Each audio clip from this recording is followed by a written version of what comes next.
যেভাবে নির্বাচনটা হয়েছে সেই নির্বাচন নিয়েই একটা আইনগত মানে জটিলতা তৈরি হবে, এবং তারা যেহেতু এবং ক্ষমতায় 2/3 মেজরিটি পেয়েছে, তারা ঢুকতে পারবে, পার্লামেন্ট চালাতে সবই পারবে, কিন্তু সাংবিধানিক নিয়ম মোতাবেক পারবে না, ওটা বেআইনিভাবে চালাইতে হবে।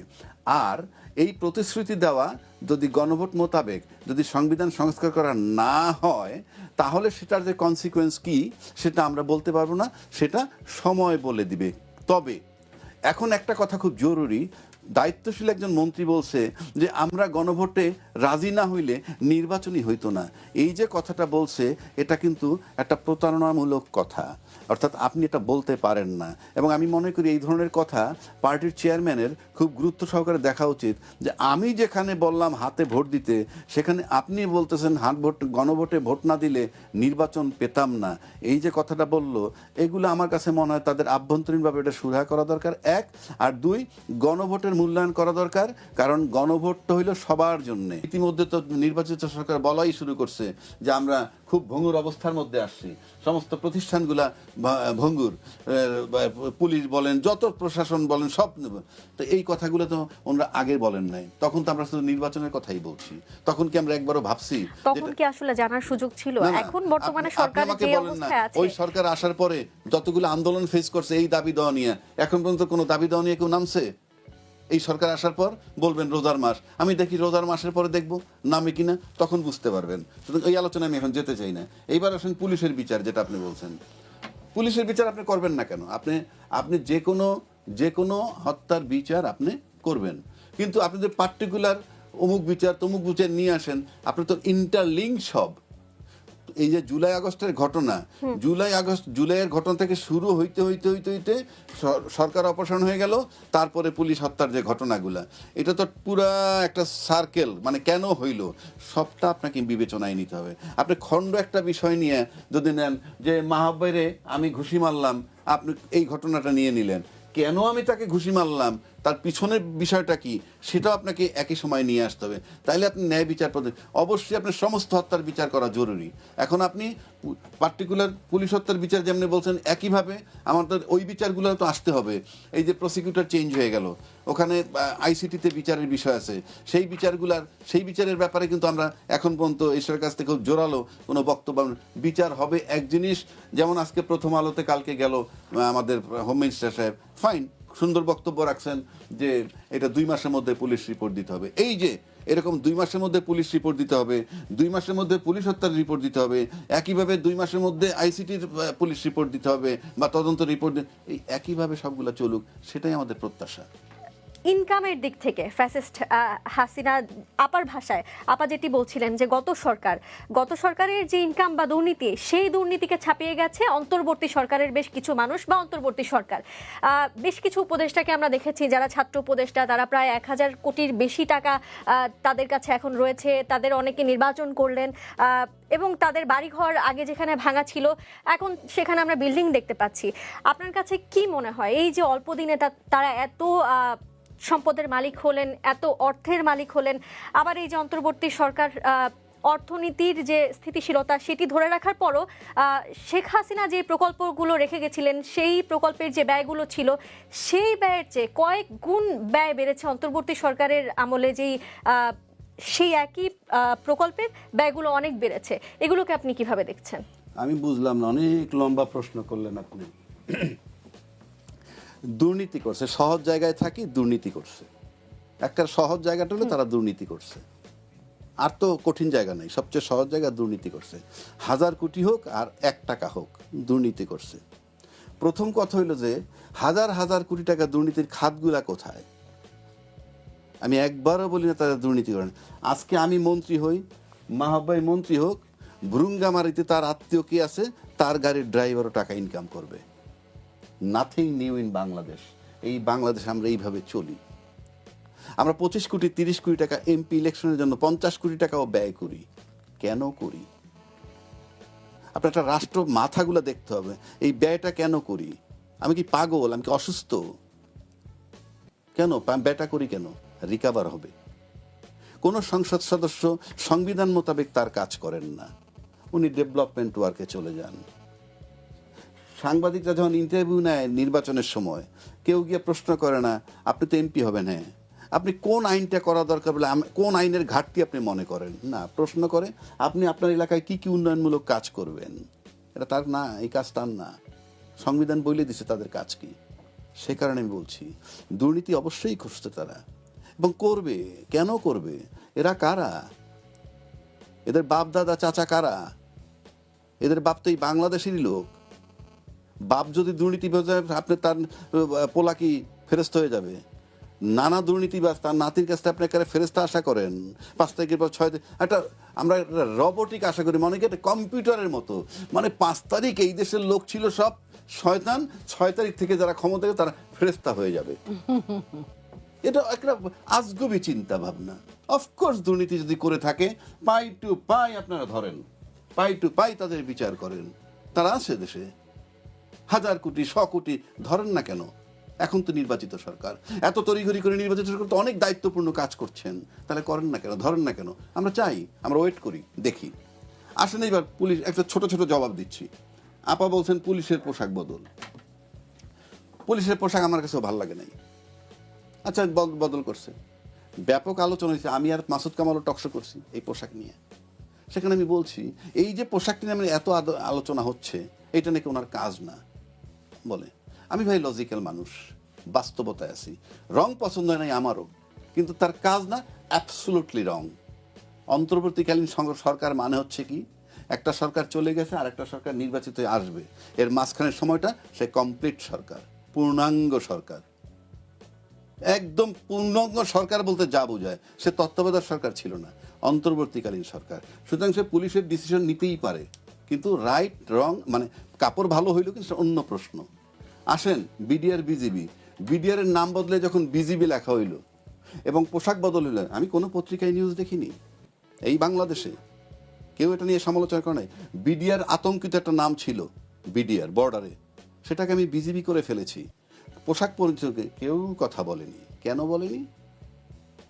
প্রশ্ন রাখলাম। এইবার আসেন অন্তর্বর্তীকালীন সরকারে ভালো কিছু কাজের কথা মাহবুব ভাই বলছে, অফকোর্স ভালো করছে, সেটা বলবো। আপা বলছে নির্বাচনের দিন খুব সুষ্ঠু হয়েছে। কেন সুষ্ঠু হইল? ওই জায়গাটায় যেতে হবে। তাহলে এক নির্বাচনের দিনই কি ইউনূস সাহেবের কমান্ড কাজ করছে? প্রশাসন তার কথা শুনছে আর বাকি দিন শোনে নাই? যদি প্রশাসন তার কথা শুনতো তাহলে একদিনই সে ব্যবহার করবে, আর পিছের 18 মাস সে ব্যবহার করে নাই? সে কি পাগল? ওই একদিনই প্রশাসন কাজ করেছে, এবং ইউনূস সাহেবের সিদ্ধান্তে না, এটা প্রশাসনিক সিদ্ধান্ত হয়েছে। যেহেতু সে চলে যাবে নিশ্চিত, সুতরাং একটা ভালো নির্বাচন দিয়ে তাই বিদায় করো। এই নির্বাচনের ফলাফল যাই হোক, নির্বাচনের দেশ চালাবো আমরা, সেটা ভিন্ন কথা। ইউনূস সাহেবের রিমুভালটা খুব জরুরি ছিল, যাদের কাছে সেটা তারা জানে। তা নাহলে একদিন ইউনূসকে সহযোগিতা করছে প্রশাসন ইউনূস সাহেবের কথায়, আর বাকি 17 মাস করলো না, এটা গ্রহণযোগ্য না। আমি টকশোতে বলেছিলাম যে ইউনূস সাহেব যে নির্বাচনটা দিতেছে একটা রক্তাক্ত নির্বাচন দিবে, এবং উনি একটা নিকৃষ্ট নির্বাচন দিবে। এবং আমি আবার টকশোতে আমার সেই কথা উইথড্র করছি, কি যে আমি ভুল বুঝেছি। ইউনূস সাহেব ঠিকই বলছিল যে আমি বিশ্বের সেরা নির্বাচন দিব, কারণ ইউনূস সাহেব জানতেন যে আমি যেদিন আমার চলে যাওয়াটা নিশ্চিত হবে সেই দিন আমি প্রশাসনের কোঅপারেশন পাবো। এবং 12 তারিখ নির্বাচন হয়েছে, সে বারবার বলছে একদিন আগেও না একদিন পরেও না। সুতরাং এই যে 12 তারিখ কনফার্ম করছে যে সে চলে যাবে, 13 তারিখ 14 তারিখে সে আর নাই, তাই কোঅপারেশন করছে নির্বাচনের জন্য প্রশাসন। অর্থাৎ একটু সম্পূরক এক লাইন আমি বলে দিই, এক লাইন, অসুবিধা নেই।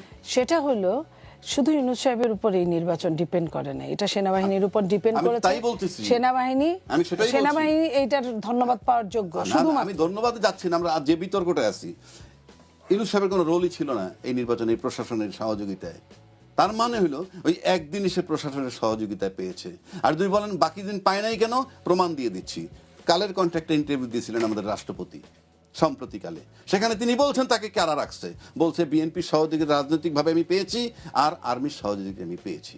তাহলে আওয়ামী লীগের নির্বাচিত যে রাষ্ট্রপতি, তাকে যখন এইভাবে প্রোটেকশন যারা দিছে, আর ইউনূস সরকার হলো পুরাপুরি এন্টি আওয়ামী লীগ একটা গভর্নমেন্ট, ছাত্রদের দ্বারা নিয়োগ প্রাপ্ত, তাহলে সে দুই জায়গায় নিশ্চয়ই কোঅপারেশন পাবে না একইভাবে, সিম্পল। তারপরে আসেন আরেকটা কথা বলছে ভাই, এই যেটা বলতেছিলাম যে ইউনূস সাহেব যে পূর্ণাঙ্গ সরকার এবং তার সিদ্ধান্তের উপরে সবাইকে অটল থাকতেছে, সে কারণেই 2026-এর ফেব্রুয়ারি মাসে নির্বাচন আসছে। সংবিধান মোতাবেক 2026-এর ফেব্রুয়ারিতে কোনো নির্বাচন নাই।